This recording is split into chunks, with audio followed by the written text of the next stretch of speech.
शुक्रवार को इस पर रोक लगा दी है। साथ ही मुस्लिम पक्ष को हाई कोर्ट जाने को कहा है। मुस्लिम पक्ष ने सर्वे रिपोर्ट को दाखिल करने पर भी रोक की मांग की थी, जिसे सुप्रीम कोर्ट ने खारिज कर दिया है। इस रिपोर्ट को देखिए। संभल जामा मस्जिद मामले में सुप्रीम कोर्ट के अहम निर्देश। मुस्लिम पक्ष को हाई कोर्ट जाने के दिए निर्देश। सील बंद लिफाफे में होगी सर्वे रिपोर्ट। सर्वे कमिश्नर की रिपोर्ट को सीलबंद लिफाफे में रखने का आदेश। फिलहाल कोई कार्यवाही नहीं करेगी निचली अदालत।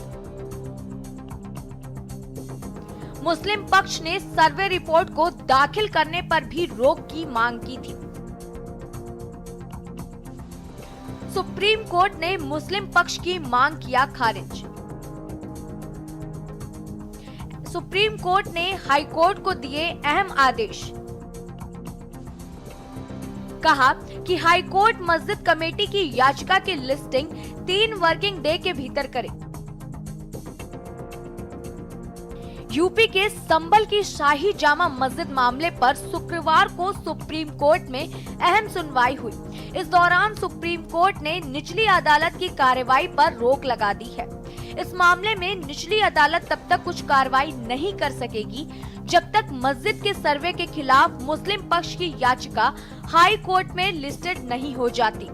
बता दें कि शाही जामा मस्जिद कमेटी ने निचली अदालत के आदेश को सुप्रीम कोर्ट में चुनौती दी। वहीं सुप्रीम कोर्ट ने मस्जिद कमेटी को हाई कोर्ट जाने को कहा है। साथ ही हाई कोर्ट के ये भी आदेश दिया है कि वो मस्जिद कमेटी की याचिका की लिस्टिंग 3 वर्किंग डे के भीतर करे। विष्णु जी, क्या आप निचली अदालत के फैसले पर जो या सर्वे रिपोर्ट जमा करने पर भी रोक लगा दी है? सुप्रीम कोर्ट ने आज क्या ऐसा नहीं। देखिए, आज माननीय सुप्रीम कोर्ट के सामने याचिका दायर की गई थी। ऑनरेबल सुप्रीम कोर्ट ने ये कहा, सबसे पहले ऑनरेबल सुप्रीम कोर्ट ने चिंता जताई कि वहाँ पे पीस और हार्मनी मेंटेन रहे, और स्टेट ऑफ यूपी की तरफ से जो काउंसिल प्रेजेंट थे उन्होंने कहा कि हम सारी कोशिश और हम पूरा दायित्व है पीस और हार्मनी मेंटेन करने का।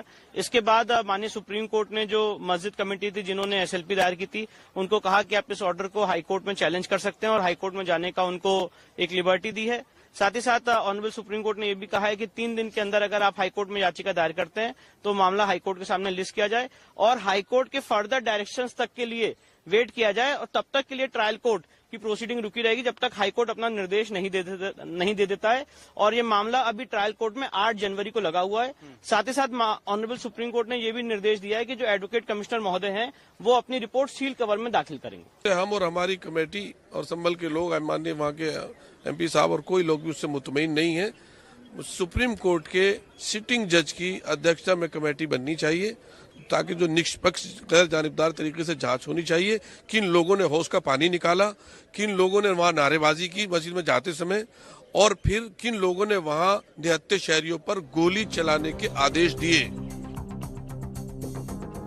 बता दें कि चीफ जस्टिस संजीव खन्ना और जस्टिस पीवी संजय कुमार की बेंच ने सर्वे कमिश्नर की रिपोर्ट को सीलबंद लिफाफे में रखने का आदेश दिया है। साथ ही अब सर्वे रिपोर्ट भी नहीं खुलेगी। देखिए, सुप्रीम कोर्ट का जो फैसला है, जो हमने सुना है और उसके ऊपर रोक लगाई निचली अदालत के ऊपर, निश्चित रूप से उसका हम स्वागत करते हैं और अब फौरी तौर के ऊपर राहत मिलने का काम होगा। क्योंकि जिस तरह का ये माहौल बन गया, 1991 के वर्शिप एक्ट की पूरी तरीके से व्याख्या होनी चाहिए और सुप्रीम कोर्ट को संज्ञान लेकर के, क्योंकि अगर ये इसी प्रकार से कार्य हुए तो अराजकता का माहौल पूरे देश के अंदर बनेगा। अभी मस्जिदों के नीचे मूर्तियां तलाशी जा रही हैं, फिर मंदिरों के नीचे तलाशे जाएंगे कि ये फलामत का था, ये फलामत का था, फिर उसके बाद जैनियों का और इनका शुरू हो जाएगा, फिर गुरुद्वारे के नीचे कोई ढूंढेगा, कोई चर्च के नीचे। तो ये तमाशा जो देश में बनाने की बात होगी, ये बहुत खतरनाक है। देश मोहब्बत से चलेगा, लोगों की आस्थाओं का सम्मान होना चाहिए और सबकी आस्थाओं का सम्मान होना चाहिए। माननीय सर्वोच्च न्यायालय ने जो भी फैसला दिया है हम उसका सम्मान करते हैं, उस हिसाब से सरकार काम करेगी और हमारी प्राथमिकता है कि हम प्रदेश में संभल में लाइन ऑर्डर को मेंटेन करें। हर स्थिति में कानून व्यवस्था को और बेहतर बनाएंगे हम, और पूरे प्रकरण की उच्च स्तरीय जांच के आदेश दिए गए हैं, न्यायिक जांच के भी आदेश दिए गए हैं। जो भी दोषी होगा निष्पक्ष जांच होगी, कड़ी कार्रवाई होगी। क्या है संभल मस्जिद विवाद? 19 नवंबर को संभल के सिविल जज ने एडवोकेट कमिश्नर को मस्जिद का सर्वे करने का आदेश दिया था। हिंदू पक्ष ने दावा किया था कि 1526 में बाबर ने मंदिर तोड़कर इस मस्जिद को बनाया था। 19 नवंबर को पहली बार मस्जिद का सर्वे हुआ।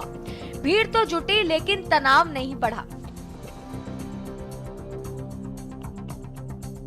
24 नवंबर को यहां सर्वे के दौरान दोनों पक्ष आमने सामने आ गए और हिंसक बढ़ गई। मस्जिद कमेटी ने अपनी याचिका में निचली अदालत के आदेश को जल्दबाजी में दिया गया आदेश बताया था। साथ ही ये भी तर्क दिया था कि 1991 के वर्शिप एक्ट के तहत ऐसा आदेश जारी नहीं किया जा सकता। मस्जिद कमेटी ने दावा किया कि निचली अदालत ने मुस्लिम पक्ष को सुने बिना ही एक तरफा आदेश जारी कर दिया था। बता दें कि संभल हिंसा पर सुप्रीम कोर्ट ने अहम निर्देश देते हुए निचली अदालत से संभल जामा मस्जिद मामले पर सुनवाई न करने को कहा है। साथ ही सुप्रीम कोर्ट ने प्रशासन को कानून व्यवस्था को दुरुस्त करने की भी हिदायत दी है।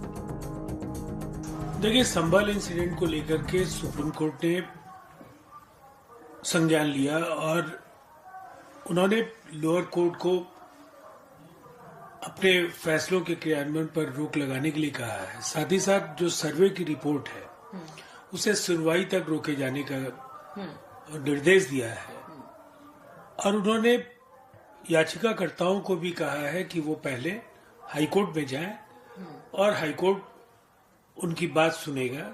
लेकिन साथ साथ उन्होंने सुप्रीम कोर्ट ने भी अपनी ओर से डिस्पोज ऑफ नहीं किया है। 6 के बाद वो लिस्ट कर सकते हैं। हमें उम्मीद है ऑनरेबल सुप्रीम कोर्ट के इस निर्देश के बाद संभल के हालात सुधरेंगे, कानून व्यवस्था का जो शासन है वो स्थापित होगा और निसंदेह आम लोगों की मुश्किलें कम होंगी।